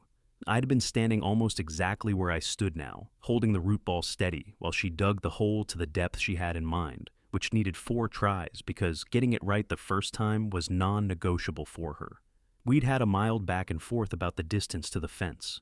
I'd been on the wrong side of it. She'd been on the right side as she usually was when it came to the garden and most things beyond it. Tell them we have a deal, I said. Full acceptance, no counter, Nolan asked. Full acceptance, no counter, I confirmed. They're meeting my number in cash. There's nothing left to negotiate. He gave a short, genuine laugh. I'll have the paperwork drawn up today. Signing on Monday the 18th. Closing in possession, follow on Monday the 25th, 10 days to vacate. 10 days. I let that number sit in my hand, like a stone feeling what it weighed. 10 days to move, 31 years out of a house that had absorbed all of them. Standing there in the early light of that backyard, it should have seemed like nothing, and it didn't. It felt like exactly the right amount of time. Monday the 18th, I said. I'll be there. Theo pulled up Saturday at exactly 8:00 in the morning, rolling in behind the wheel of a beat-up blue pickup truck that had come down through his grandfather on his mother's side, a machine he'd kept breathing for the better part of 2 years, on mechanical instinct and pure refusal to quit. 19 years old, my daughter Loretta's son. He had the kind of frame you get from actual work, which in his case meant weekend shifts at an auto shop in San Leandro, where the older vehicles nobody else wanted went to him. He walked around to where I was standing and shook my hand, firm grip, no theater. And in that handshake, I learned more about him than an hour of conversation would have offered. Grandpa, he said, where do we start? Theo wasn't someone who required extended briefings. He didn't ask questions to show off what he'd already figured out. He read a situation, decided what it called for, and got to work, which is the most valuable thing a person can be, and the thing you encounter least often in a life.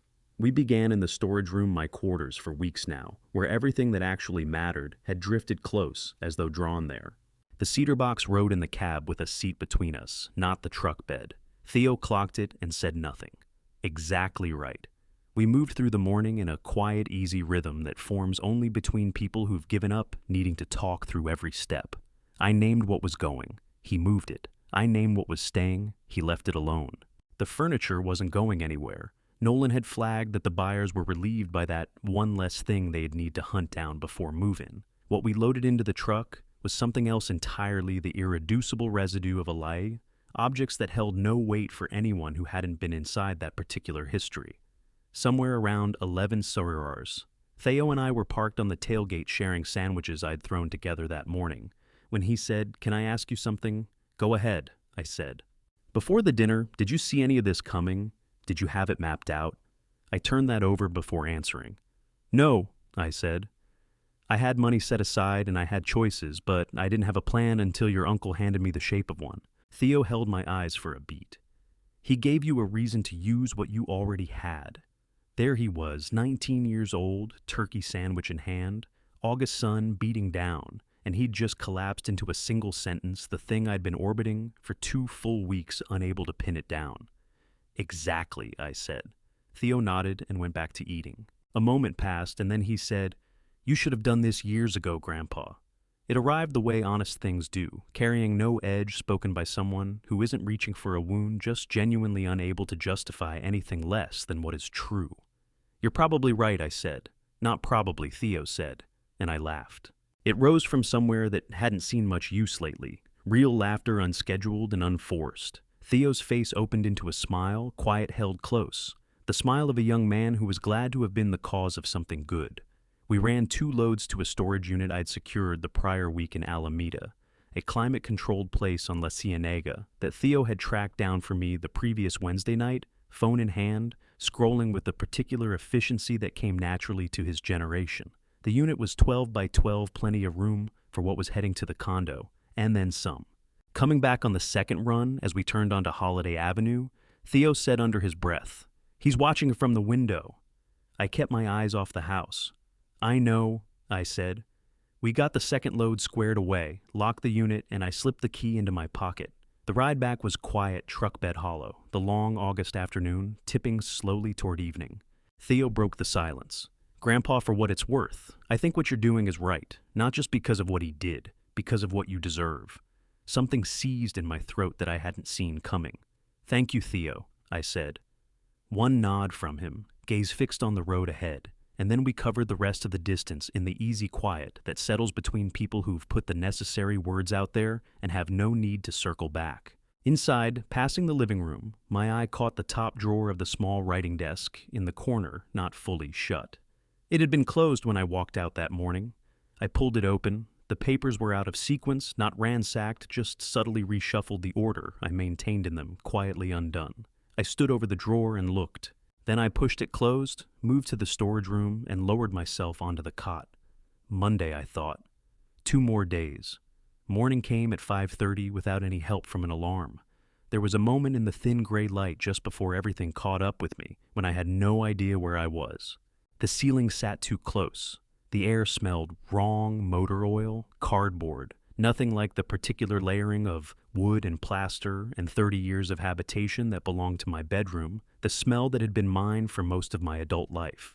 Then it assembled itself the way it did every morning, now the storage room, the cot, the yellow bulb overhead, and right behind it, the full weight of how I'd gotten here and what was waiting on the other side of this day. I got up. I used the hallway bathroom, keeping my movements quiet so Bryce and Celeste wouldn't stir, not for their sake, but because I had no interest in a conversation this morning. Whoever needed to talk this morning, it wasn't them. This was mine. I stood at the mirror over the sink and held my own gaze for a long moment. 68 years old. The gray had taken everything, now temples crowned the full territory. Whatever brown had remained conceding sometime in the years since Nadine was gone. The lines at my eyes and mouth. The hands of a man who had put 4 decades into physical work and never once wished it away. I had been a plumber. I had gone into people's homes and fixed what was broken in the walls and floors where they lived, and I carried no shame about any of it, not a single hour. Back in the storage room, I dressed with care, dark slacks, a white button-down that I'd run an iron over the night before, and the gray sport coat Nadine had chosen for me at Macy's in 2018. The one meant for an anniversary dinner we never got to because that week had been one of the hard ones near the end, and we'd stayed home with candles lit on the kitchen table instead. I'd put that jacket on exactly once after that at Elliot's office for Nadine's estate paperwork. Today made twice. I checked myself in the small mirror mounted on the storage room door. What looked back at me was a man with somewhere important to be. That was accurate. Hector was on the curb at 8:55, 5 minutes ahead of schedule, which for Hector was simply being on time. His truck was clean, freshly washed. He hadn't brought it up, but I saw it, and it landed in me more deeply than any mention of it could have. I came out the front door with my document folder tucked under one arm, and Hector climbed out and walked up to meet me on the front path, looking at me the way he had looked at me across 39 years of friendship. That unvarnished, direct look, the look of a man who has long since stopped needing words to say what his face already makes plain. Ready?" he asked. "Been ready," I said. The title company occupied a space on Broadway downtown, all glass and clean lines, the conference room carrying the scent of fresh coffee and new carpet. Nolan Delacroix was already there, positioned near reception in a charcoal blazer compact and sharp, those same quick eyes I'd clocked during the walkthrough. He gripped my hand. "Mr. Pruitt, today's a good day." "Yes," I said, "it is." We were escorted to the conference room.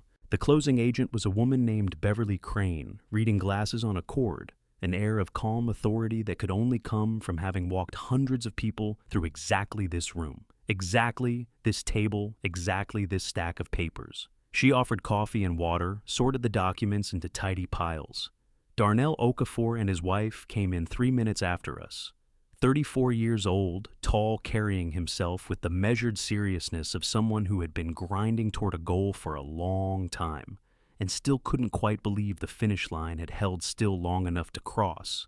His wife Priscilla was slight and bright-faced, a yellow dress their daughter secured against her chest in a soft carrier, the baby out cold, one cheek mashed flat against her mother's collarbone. Darnell Okafor reached his hand across the table, and I met it. "Mr. Pruitt," he said, "thank you for accepting our offer." "Thank you for making it," I said. Priscilla Okafor looked at me from above her daughter's sleeping head and smiled. "We searched for so long," she said. "When we came through and I saw the backyard, the fig tree, I turned to Darnell and said, 'That's the one. That's it.'" Something shifted inside my chest. Nadine's fig tree, the one she'd put in the ground on a Saturday in March while I crouched there, steadying the root ball, the two of us bickering gently over how close it sat to the fence. 5 years that tree had been yielding more than one man alone could ever use. Now it was going back to a family. "She'll like it," I said, tipping my head toward the sleeping baby, "when she's older." Beverly Crane picked up where she'd left off. She moved through each document with a methodical thoroughness that signaled her understanding of what this was for most people, the largest financial transaction of their lives, and that, to be clear, was to show respect. She walked me through each section before the pen touched paper. I signed my name, Clifford Allen Pruitt, in the cursive I'd been taught in 3rd grade, and had never seen reason to abandon 23 times across the full set of documents. When the last signature was down, Beverly Crane collected the executed pages and slipped out to run certified copies. Hector, who'd spent the whole time in the chair against the wall, the one set aside for people who weren't parties to the transaction, leaned in, now elbows on his knees, and fixed me with a look from across the table. "How do you feel?" he asked. Darnell Okafor and Priscilla had stepped into the hallway with the baby, giving us a moment, a considerate thing I hadn't anticipated. "Like something has closed," I said, "and like something else is opening up." Hector nodded slowly. Nolan Delacroix came back through the door with Beverly Crane, who placed a cashier's check on the table in front of me and slid it across with 2 fingers. $428,000. I picked it up. I held it with both hands and studied it. Not the number which I already knew, but the physical reality of the thing. The strange weight a piece of paper carries when it stands for 31 years of mortgage payments and upkeep, and the sustained choice to plant yourself somewhere and build something out of it. I had built something. Here was what that something was worth in the units the world used for such calculations. Hector got to his feet and put his hand on my shoulder, short, firm, no words, which was exactly the right call. Darnell Okafor came back in and we shook hands again at the door. Same grip as before, solid no performance in it. "Sir," he said, "we're gonna take good care of that place." I took him in. 34 years old engineer at Lawrence Berkeley National Laboratory wife, in a yellow dress baby asleep against her chest. The same age Bryce had been when he was clipping his words at people and learning how to perform his way through every room he entered. "I know you will," I said. "That's why I picked you." Darnell Okafor smiled at that. It was the smile of a man who caught the weight of what that sentence had taken to say, and it told me what I needed to know, that he was going to be fine, the house was going to be fine, and Nadine's fig tree was going to be fine. Out on Broadway, Hector fell into step beside me, toward the truck in the late morning heat. He unlocked the doors, but neither of us climbed in right away. We stood on the sidewalk with Oakland on a Monday morning flowing around us. Everyone moving everyone somewhere to be. Lunch, Hector said. "Yeah," I said, "somewhere good." Hector almost smiled. "I know a place." I settled into the truck with the cashier's check tucked in the inside pocket of Nadine's anniversary jacket right against my chest, and stared out through the windshield at the street. Tonight, I thought. Tonight, I tell them. I pulled into the driveway at 6:12 in the evening. Hector and I had spent the afternoon at a Mexican place he knew on York Boulevard in Rockridge. Red booths, hand-painted tiles, a woman at the counter who greeted Hector by name and set down chips before he had asked. We ate slowly and talked about nothing connected to Bryce or houses or the 3 weeks that had just turned my life inside out. Hector talked about his nephew, who was picking up welding. I talked about the tile work I was planning for the bathroom in the new condo. We had churros for dessert and split the bill down the middle, the way we'd been splitting bills for 39 years. It had been a good lunch. I had needed one badly. Both cars sat in the driveway when I pulled in. Bryce's Hyundai and Celeste's silver BMW side by side in the spots that had once held my work truck and Nadine's Camry. I sat with the engine off and looked at the house through the windshield. The porch light was burning. The living room window was lit with the blue-white pulse of a television. 31 years I had lived on the other side of that glass. I reached inside Nadine's jacket and touched the cashier's check. Still there. Then I got out, climbed the porch steps, and walked inside. Bryce was on the couch with his laptop open.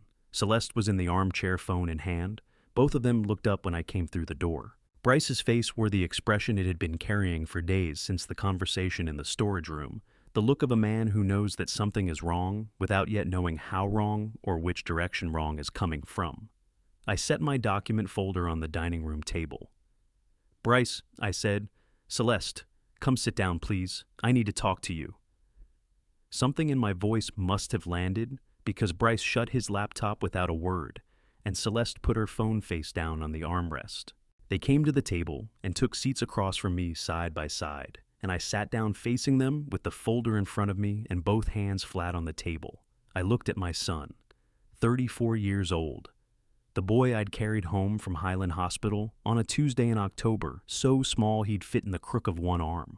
The boy who chased circles around my legs while I sanded the oak table in this very room. The one who'd handed me sandpaper in the garage and peppered me with questions about everything, whose eyes had gone wide the first time he watched me sweat a copper joint, and seen the solder pull into the fitting like something close to magic. I had loved that boy with everything in me. I still did. That hadn't changed and wasn't going to. But love and enabling were not the same thing. And for too many years, I had been reaching for one word when the other was the honest one. "I sold the house," I said. The room didn't exactly go quiet. It stopped. Bryce's face held no expression at all for a full 2 seconds, which was itself an expression. The look of someone whose mind has taken in information it doesn't yet have a category for. What he said. "I sold the house," I said, again same words, same register. "I signed the paperwork this morning. The new owners take possession on Monday the 25th. You have until then to remove your belongings." Bryce's chair scraped back hard from the table. "What are you talking about?" His voice had climbed, the controlled register breaking apart at the top. "You can't sell the house. I grew up here. Mom grew up here with us. You can't just—" "The house has been in my name since August of 1987, I said. "Your mother's name was never on the deed. I have the original purchase documents here, if you'd like to see them." I opened the folder and placed the photocopies on the table between us. "I am the sole owner of record. I don't require your permission, your knowledge, or your agreement to sell. I spoke with a lawyer. Everything is legal and complete. Celeste was on her feet. The color had drained from her face entirely. Wait, she said, and every trace of her usual composure had fallen away, leaving something raw and genuinely scared underneath. Wait, where are we supposed to go? We just moved in. We're getting married. You cannot do this. You have 10 days, I said. 10 days. Bryce repeated it slowly, like he was translating from another language in real time. 10 days to find somewhere to live, to pack everything to. He stopped. Both hands came down flat on the table hard, and the crack of it bounced off the kitchen walls. I'm calling a lawyer. I'll contest this. This is my home, too. It has never been your home, I said. I kept my voice level, not cold, not cruel, just precise the way you state something factual about a measurement or a material. This was my home. You lived here. There is a difference, and I think somewhere under all of this, you've always known that. You're doing this because of the card, Bryce said. His voice had gone quieter, which in its own way was worse than the shouting. Because I said something at dinner that came out wrong. You're punishing me for one bad night. I held my son's gaze for a long moment. Bryce, I said, I know about the power of attorney. I know what you changed on the insurance policy and when. I know about the messages on your phone. I paused. And I know about the GoFundMe page with my photograph on it. The color left his face the way it had in the storage room fast all at once. Dad, I'm not here to argue about any of it, I said. I'm not here to punish you. I'm here to tell you what has already happened, because you deserve to hear it directly, and because I am not the kind of man who acts without eventually saying so to someone's face. Celeste jabbed a finger across the table at me, her hand trembling. You are destroying our lives. Do you understand that we had plans? Arrangements with my father, with the venue, with everything, and you're standing here telling us we have 10 days. Your arrangements with your father, I said carefully, are between you and your father. They have nothing to do with this house. Something moved across her face when I said that, a flicker of something I couldn't name, gone before I could read it. Bryce was on his feet now, pacing the dining room, with both hands buried in his hair, and I watched him the way you watch weather, without any desire to intervene, just taking it in. This isn't happening, he said more to the room than to me. This cannot be happening. It is happening, I said. I rose from the table, gathered my folder, and held it against my chest. I would like you both to please treat the property with respect between now and the 25th. As of this morning, that house belonged to someone else in every sense that actually counted. I turned for the hallway. Who are you? Bryce's voice hit me from behind, raw and off balance. You are not my father. My father would never do this. I stopped. I turned around. My son was planted in the middle of the dining room, 34 years old, ringed by the furniture, the walls, the table I'd built, board by board. The whole of it landed on me at once. The love, the grief, 3.5 decades, and the hard, unblinking knowledge that there was only one road forward. Your father, I said quietly, spent 34 years reaching for yes when no was the honest answer. Your father is worn out, I paused. And your father is done here. I moved down the hallway and up the stairs past the room that used to be mine, past the room where Bryce had slept as a child, and into the storage room, pulling the door closed at my back. I lowered myself onto the edge of the cot and pushed both palms flat against my thighs to hold the shaking still. Then I breathed measured and deliberate until my pulse found its way back to something reasonable. When it did, I reached for my phone and dialed Hector. Second ring. Done, I said. Good, Hector said. Neither of us had anything else to add. The house held a quiet it hadn't known in weeks. I felt it the moment I stepped out of the storage room. At 6:45, that particular absence that settles into a space once the tension has either cleared or simply moved on. Bryce and Celeste's door was shut. No television, no footsteps, no voices carrying through the walls. I stood in the hallway and listened to nothing but the house breathing. Their coffee mugs were waiting in the sink, still unwashed. They'd gone early and fast. I washed the mugs anyway, not from any sense of duty, just because washing mugs when you find them was part of who I was, and none of what had happened was going to reach that far into me. I poured my own coffee, took it out back, and settled into the old lawn chair with Nadine's fig tree across from me in the morning light. 6 days, I thought. 6 more mornings here. My phone rang at 7:22. Loretta. I'd been half expecting her call. I just hadn't known which hour it would land in. When she spoke, her voice was nothing like her brother's, steadier, more contained, shaped by years of overnight shifts in emergency rooms where falling it apart wasn't an option. "Dad," she said. "Good morning, Loretta. Bryce called me last night." A pause. "He was very upset." "I imagine so." I said. "Dad." A longer pause. "I've been lying awake since 2 in the morning, trying to find the right words, and I'm not sure I have them, so I'm just going to tell you what's true." I heard her pull in a breath that took something out of her. "I was sitting right there at that dinner. I listened to what he said to you, and I did nothing. I didn't speak up once. That was wrong, and I'm sorry, not on his behalf. For myself." Her voice caught on the last part, barely just a fraction, the way a voice does when the thing it's been holding has finally been set down somewhere. "You don't need to carry that," I said gently. "I think I do," she said. "It was on me to say something. You're my father." A beat. "Are you all right, honestly?"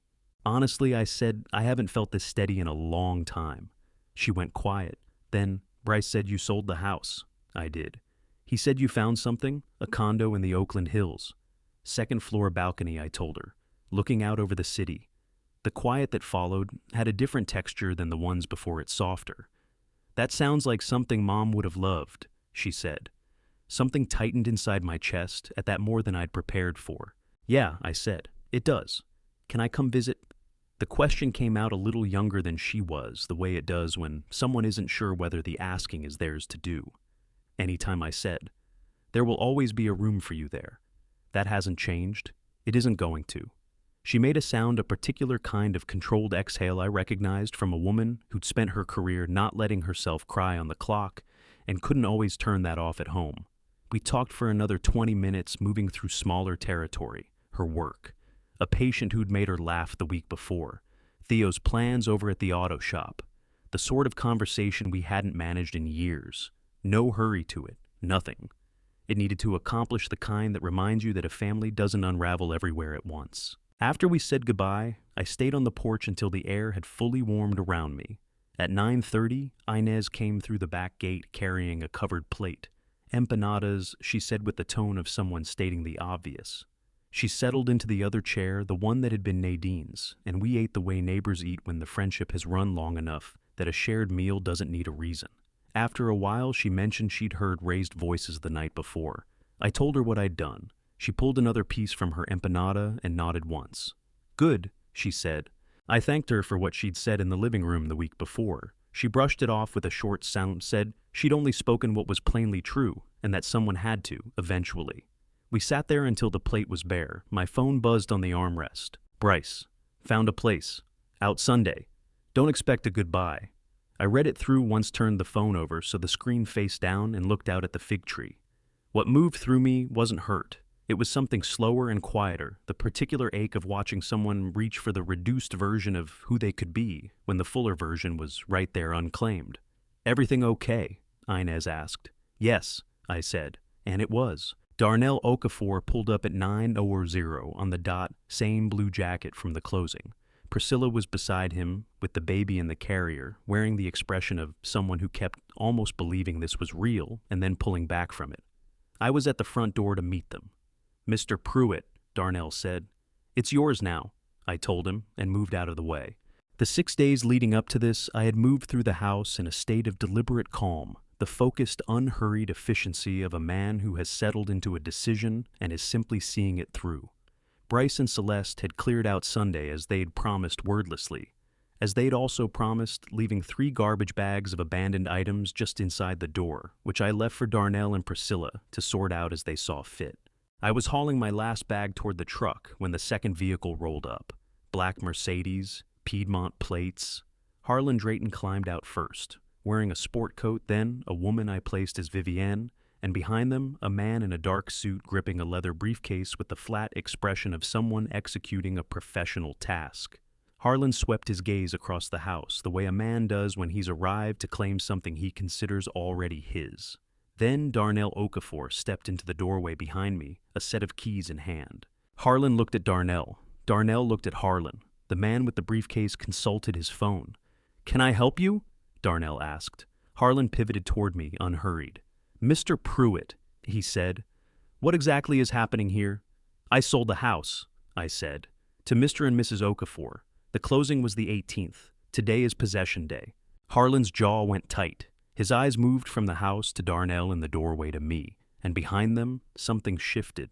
Not anger exactly, but the recalculation of a man who has just registered that a foundational assumption he was working from was never true. Bryce told me, Harlan said carefully, that this property was going to be part of the wedding arrangements. Bryce was mistaken, I said. Right then, Celeste's silver BMW swung onto the block. It decelerated. Through the windshield, I watched her take in her father's Mercedes, watched her register Darnell in the doorway, watched her eyes find me standing on the front walk with my bag. The car sat stopped in the middle of the street for a full 3 seconds. Then Bryce stepped out. He looked at his father-in-law. He looked at Darnell Okafor with the keys to a house that hadn't belonged to us for days now. He looked at me. Harlan Drayton turned to face his daughter. Celeste, he said, and it was the voice of a man who had assembled a business around being absolutely precise about what he would and would not abide. We need to talk. Inez was on her front porch. Her eyes found mine, and she gave me the small, definitive nod I had learned to read, the one that meant she had taken in everything that needed to be seen. I set my bag in the truck. I reached through the driver's window and shook Darnell Okafor's hand one last time. Take care of that fig tree, I said. Yes, sir, he said. I pulled away without checking the mirror. Hector was already at the storage unit on La Cienega when I arrived. His truck sat loaded with the last of the boxes we'd staged there the previous Saturday, the cedar box riding up front on the passenger seat where I'd asked him to place it. He was leaning against the driver's door with a thermos of coffee, and when he saw my truck turn in, he straightened up, unscrewed the lid, filled it, and held it out without saying a word. I took it, drank it, standing in the parking lot in the August heat. How'd it go? He asked. Harlan Drayton showed up with a lawyer, I said. Hector was quiet for a moment. Then Bryce invited him. Bryce invited him, I said. Hector shook his head one slow movement, the kind you give something that was entirely predictable and still lands wrong. Then he unlocked the truck and said, You ready? We pulled out of the lot in a 2-vehicle convoy, Hector's truck leading mine behind working west and then north through Emeryville and up into the hills. I'd made this same drive once before, 6 weeks back also with Hector, and the whole landscape had read differently then because I'd been weighing a possibility. Now I was driving into my life. The radio in my truck was sitting on an old soul station, something I hadn't listened to in years, not since Nadine and I used to take Sunday morning drives up the coast with the windows rolled down. I left it on. Midway up the hill road, my phone rang through the truck speakers. Bryce. I watched his name on the screen through 2 full rings. Then I picked up. Dad. His voice was scraped raw, stripped back to something I hadn't heard from him in a very long time, something young and unguarded. Harlan called off the engagement. Celeste left with her family. The vendors are calling about deposits. A pause. I don't know what to do. I kept my eyes on Hector's truck ahead, tracing the curve as the city pulled back behind me in the mirror. Bryce, I said, I'm sorry that's happening to you. Can you... He stopped, tried again. Is there anything... No, I said, not harshly, simply clearly. There isn't. Not right now. A long silence. Okay? Take care of yourself, I said. That's what I need from you right now. I ended the call. The old soul station filled the cab. Out the window, the oaks were growing denser along the road, the city receding behind each bend, the air through the cracked window turning cooler and sharper and cleaner with every quarter mile. Hector's brake lights came on as he slowed for the last turn before the building. I followed him in, and we parked side by side. We sat for a moment, engines off, windows down, listening to the wind move through the oaks, nothing else. Hector got out first. He came to my window and rested his forearm on the doorframe and looked at me. How do you feel? He asked. I looked up at the building at the 3rd floor end unit at the balcony where I had stood 6 weeks ago, with both hands on the railing, and understood something about what came next. Like I'm home, I said. Hector nodded. Then let's go inside. 3 months later, I had a routine. Up at 5:30, coffee on the balcony while the city was still dark below me, just the grid of lights running east toward the horizon, millions of people not yet awake. By 7, I was dressed and out the door, volunteering twice a week with a crew that repaired homes for elderly residents across the valley. Work done with my hands the way I'd always done it because the hands don't forget. And neither do I. Hector came on Saturdays. We sat on the balcony and argued about baseball and ate whatever I'd put together, and it was enough, more than enough. Loretta visited in October with Theo. They stayed the weekend, Loretta in the second bedroom, Theo on the couch by choice because he said the view from the living room at night was too good to sleep through. Sunday morning, the three of us ate breakfast on the balcony and watched the light climb over the city, and no one felt any need to say what everyone was thinking about how different this all was from a year ago.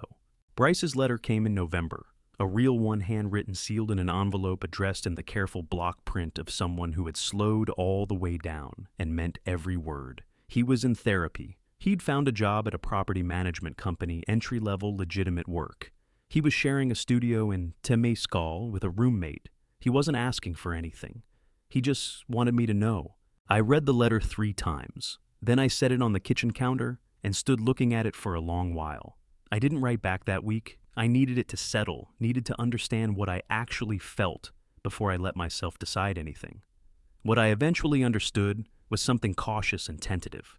The feeling of a door that had been shut being cracked open just wide enough to let a seam of light through without yet being open enough to step through. Maybe someday. Theo came alone in December, the week before Christmas, pulling up in his beat-up blue truck with a box of tamales Loretta had made and a 6-pack of root beer because he remembered I didn't drink. We ate on the balcony in the cold, both of us in jackets the city laid out below us in the early darkness of December. He asked the question I'd been waiting for. "Grandpa," he said, "do you think you'll ever forgive him?" I held my cup in both hands and looked out at the lights. I thought about the cedar box on the shelf in the second bedroom. I thought about a boy who used to hand me sandpaper in the garage and ask questions about everything. I thought about a letter written in careful block print sitting on my kitchen counter. I forgave him the day I walked out that door, I said, but coming back, that's something he's going to have to earn, and I'm in no rush. Theo nodded. He understood. That was the thing about Theo. He always understood. We sat out there until the cold pushed us in, and I locked the balcony door and switched off the kitchen light and stood for a moment in the quiet of a home that was entirely mine. Outside, Oakland glittered in the dark below, every light a life, every life a story still being written, mine included. That's where Clifford's story rests, not on anger, not on bitterness, but on a quiet December balcony with a cup of something warm and a view of Oakland spread out below him like a second chance. It cost him more than the house. It cost him the version of his son he had spent 34 years believing in. I think about that often, how the hardest part of a betrayal isn't the loss of what was taken. It's the loss of what you thought you knew. I believe God doesn't always protect us from that kind of pain. Sometimes he simply stays close enough that we survive it and find on the other side that we are still standing, still whole, still ourselves. If you're a part of this community of adults, 50 plus, who have carried a family through its worst and come out still recognizable to yourselves, this family, revenge story, is for you. Clifford didn't burn anything down. He simply stopped pretending the fire wasn't there. Here is what I take from his story. First, your name on a deed is not a small thing. Know what you own and what protections are yours, no matter how much you trust the people around you.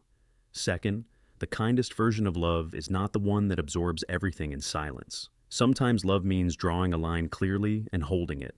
Third, forgiveness and reconciliation are not the same transaction. You can release someone from your heart long before you open the door again. And there is no rule that says you must rush either one. Fourth, it is never too late to rebuild a life on your own terms. Clifford was 68 years old and he did it. If this story moved you, leave a comment and tell me what stayed with you. Share it with someone who might need to hear it today. And if you haven't yet subscribed to Honor Revenge Stories, there's always another one worth telling. Thank you for being here. Take good care of yourself.